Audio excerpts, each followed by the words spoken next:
He had a litany of things that he talked about when he was talking to the church of Ephesus. But the great thing that he talked about is he was talking about, hey, this is what's happening and what's going on, and this is what I've done for you. He said, I went to prison so y'all wouldn't have to suffer much. Y'all not gonna talk to me. Y'all like y'all don't know the Bible. I studied it. Y'all better go read it again. He says from verse 1 to verse 14, he says, listen here, man, hey, I did all of this so y'all don't have to do none of this. All you got to do is be faithful. I took the most part of the suffering. I took the beating. And if you understand how the Bible is really set up, you'll figure out that Paul wrote before Jesus wrote. Y'all miss what I just said. And the only thing is because they wanted to make sure folk got saved, they let them hear Jesus first. Okay, wait a minute. See, so if the Bible chronologically was wrote and Paul came before Jesus, how do you know that Paul had to come before Jesus? Because all of Paul's letters testify of what it was going to be like when Jesus showed up.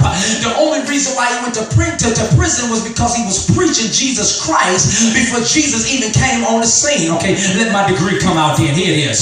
So what happens is he's preaching. I'm talking to y'all. They getting it.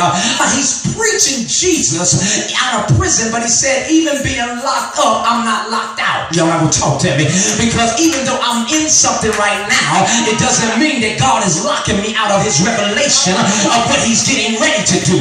But when the Bible is written and you begin to read the New Testament, it starts off with the New Testament with Jesus talking to his homeboys. Y'all not gonna talk to me, and telling his homeboys what to tell everybody else. And then it goes and Paul says, see, I told you what was getting ready to happen.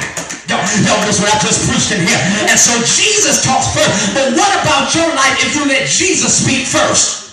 How much further will you get if Jesus speaks first? Do me one more favor and tell your neighbor, this is my third message in one, and tell them put Jesus back in it. Put Jesus back in it. Let him talk first. So Paul says, I went through this suffering. I'm out here. Paul said, I went through this suffering, and he says, at verse 14, gets to verse 14, check, and he says, and for this reason, I prayed for you. Okay. Y'all should open your Bibles and go to the 14th verse. He says, for this reason, I kneel before the Father. Let's read verse 15. He says, from whom every family in heaven and on earth derives its name. I pray that, watch this, out of his glorious riches, he may strengthen you with power. Somebody shout power. Through his spirit in your inner beings. Wait a minute. Y'all getting ready to make me lose it. I thought I was at home. I flipped out already. Did you catch what I just said? He prayed for you that God out of his riches. Look at your neighbor and say, I'm debt free. Come on, tell him, I'm debt free. I'm debt free. He prayed for the Father to strengthen you out of his riches. Meaning if God strengthened you out of what he's rich in, there ain't no way you can walk in debt from this day forward. This is the Bible. I'm not making this up. How do you know it? How can you say it's inside of me? Because he said from the inner part. Okay. Maybe I can't preach. He says right here, strengthen you with power through his spirit in your inner being, so that Christ may dwell in your hearts through faith. Yes. Then he says, and I pray that being rooted and established in love may have power together with all the Lord's holy people. You grab somebody next to you real quick and say, we getting ready to get this power. Come on, tell them we got power. Grab somebody real quick. Hurry up. If you ain't got nobody next to you, just grab your other hand and say, we got power. Y'all ain't saying that. I'm ready to go home now. We got power. So therefore, then when you get to verse 20, I think I'll go ahead and preach now, bro. When you get to verse 20, y'all ready to have church in here? Look at your neighbor and say, I'm ready to go higher. Because when you get to verse 20 now, what he says, unto him who is able to do. Yo, we're going to stop right there, and I'm going to come get the rest in a minute. Look at your neighbor and say, he's able to do it. He's able to do it. Just don't overplay me, but you can play because I'm getting ready to go home.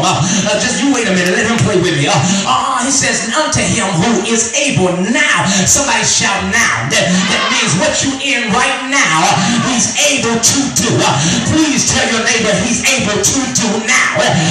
He ain't got to wait till tomorrow. Your praise can ignite him to do now what you thought he wasn't going to do tomorrow. You better look at somebody eyeball to eyeball, bone cheek to bone cheek, nose to nose, and tell him he'll do it it right now. Shout now. Oh, you're not ready for this. He says now unto him who is able to do it. Pray and don't catch it. Don't miss it this time. I'm finna give it to you now.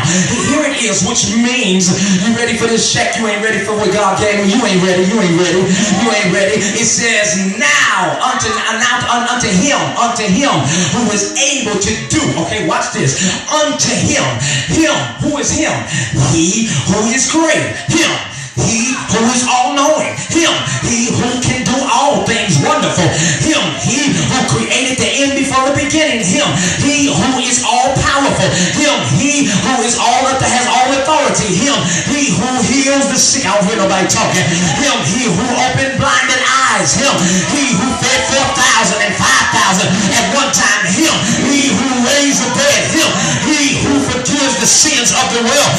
He who spoke to the winds and the waves and told them to obey him. He who every knee shall bow and every tongue shall confess that is Lord.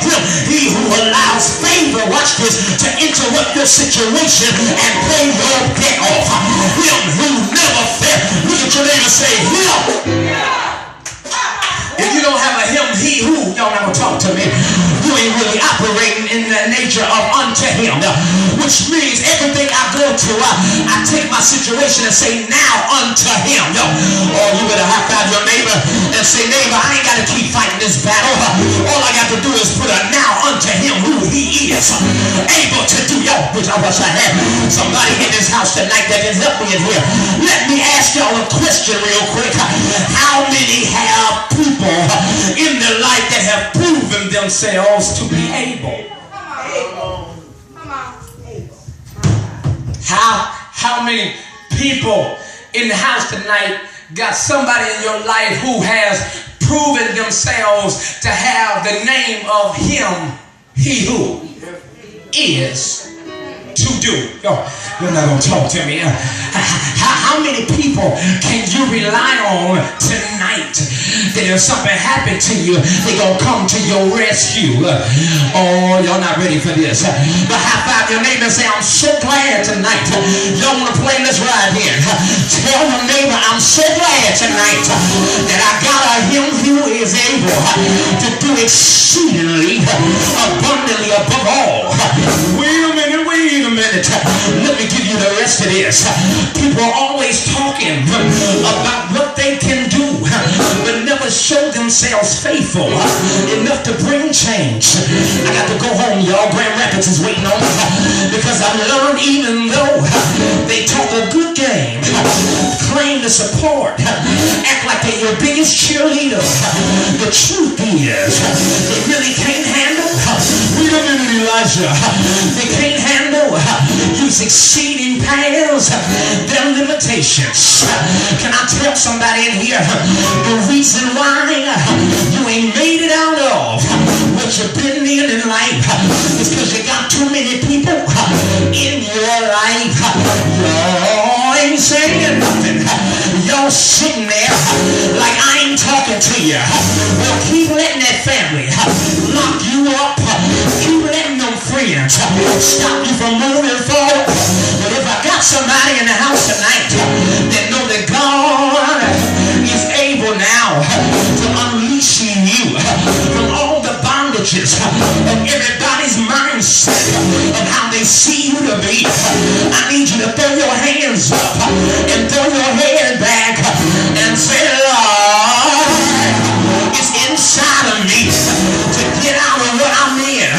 Bad relationships. I got a God who is him who is able. A bad situation. I got a God who got a him, he who is able. Bad financial structure. I got a God who is him, he who is able to do all things. I got to go, y'all. I didn't mean to preach for real. Tell your neighbor, say neighbor, he's able to bring you out. If you just hold on, tell your neighbor, I serve a limitless God. I can have whatever I say. Because my God, just the symbols. My God, shout.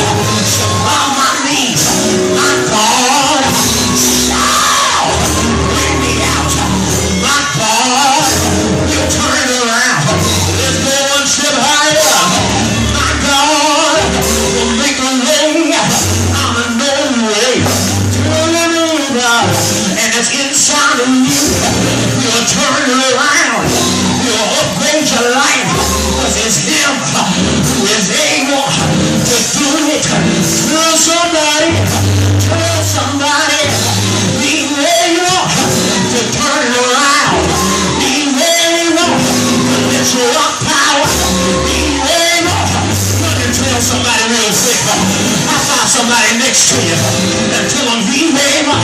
You don't like moving in church. That's why you ain't going nowhere. But if you're trying to move, go tell somebody as an act of faith that he's able to do it. Yes, he is. He's able to do it. He's able to bring you out. I found your neighbor. Tell your neighbor, he'll do it. If you hold on, he'll do it. If you trust the Lord. Wait a minute. I got something else to say. Take me back down one. Well, I got one more thing to say. And then when I go, I ain't coming back no more. Because there's two more things. There's four things in the text that I saw. The first one was him who is able to do. But the second thing, Shaq, that I seen in the text is this one thing right here. He says exceedingly and abundantly. Wait a minute. Because exceedingly suggested in the dictionary, when the word of the Lord begins to speak, exceedingly meaning really says that God is getting ready to bless you in an unknown way. Exceedingly means that God is getting ready to do some unusual things. But the dictionary says it that to an unusual degree, a very extremely, which means, find the key please, which means that God is getting ready to turn some things around in an extremely way. Look at somebody and tell your neighbor, say neighbor, God just decided that what you in, he's going to bring you out extremely to make sure that when you come out this time, that you don't have the keys to go back in. Some of this shit. Some of Jesus. Tell your neighbor, I see exceedingly all over your head. Tell your neighbor, I see extremely over your head. I got one more word to say. Oh, hallelujah. Abundantly, which means present in great quantity, more than adequate, over sufficient. I came to Lansing to ask you, Shaq, how you gonna handle when God overrides his sufficiency? I came to ask you, Oversee Milton, how you gonna handle when God presents in great quantity? Tell somebody, God is getting ready to bless me in an exceedingly, over abundantly, above all. You can ask and think or imagine. I tell somebody here what God is getting ready. I feel happy now.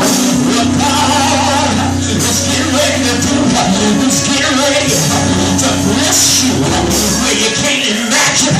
He's getting ready to bless you where you can't comprehend. He's getting ready to open doors that you don't qualify for. He's getting ready.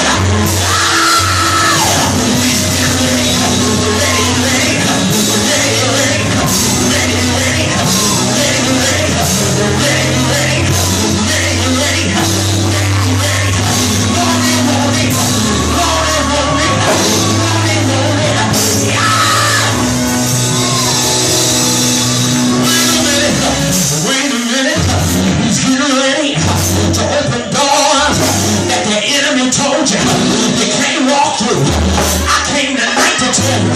I came tonight to tell you. I came tonight to tell you. I came tonight to tell you that God is getting ready. Tell Bishop I said to upgrade the whole international on King's Highway. This ain't the only church in the land. This ain't the only house. We ready to build the town. Tell somebody.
inside of you. Run and grab a neighbor. I said, run and grab. Run and grab a neighbor's hand. Grab a neighbor's hand. Every neighbor's hand. Every neighbor's hand. Shake the neighbor's hand. And say, neighbor. And say, neighbor. God, he's here. Stay close with me. God, he's here.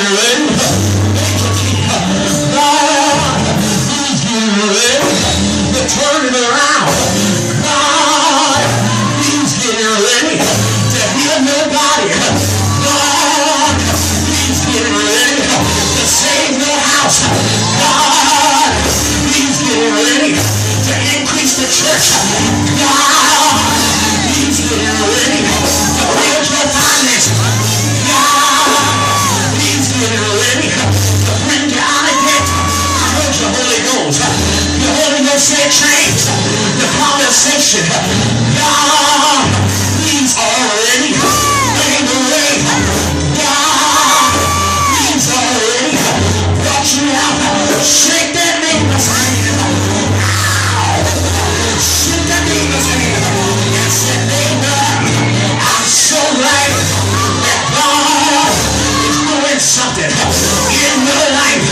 Say, neighbor, I'm so glad that God is turning it around in your life. Say, neighbor, I'm so glad that I got to this place to get this word. But I was ready to throw in the towel. I was ready to give up. But I'm so glad that God came by tonight. So glad that God upgraded me to stand above it all. And when the enemy comes in like a flood, you lift up a shout out. Yes! So glad. Let's go back just for a minute. So glad. I'm so glad. Say it there, brother. I'm so glad that God looked beyond my faults and he sees my needs. I'm so glad that God came back tonight to give me the opportunity to tell him thank you. And when he make it, millions didn't make it. But I was one of the ones who did when he died protesting. But I'm so glad in my protest I did not die. And you stand there and look at me as if God was supposed to let you just be here tonight. If I got somebody in here that can get out yourself and let what's inside of you come out, I challenge your spirit. I challenge your flesh to do what David said. Bless the Lord.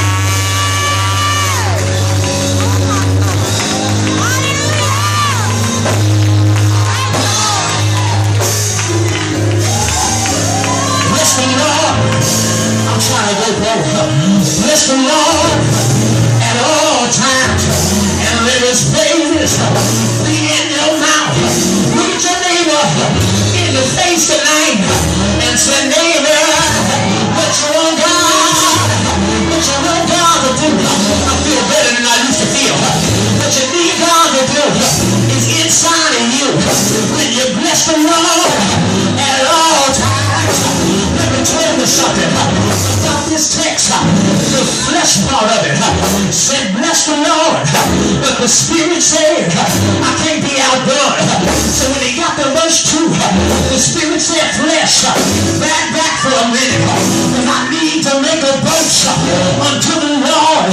So the humble can hear it all and be glad. But then the flesh said, I've been praising, I've been blessing God. The Spirit said,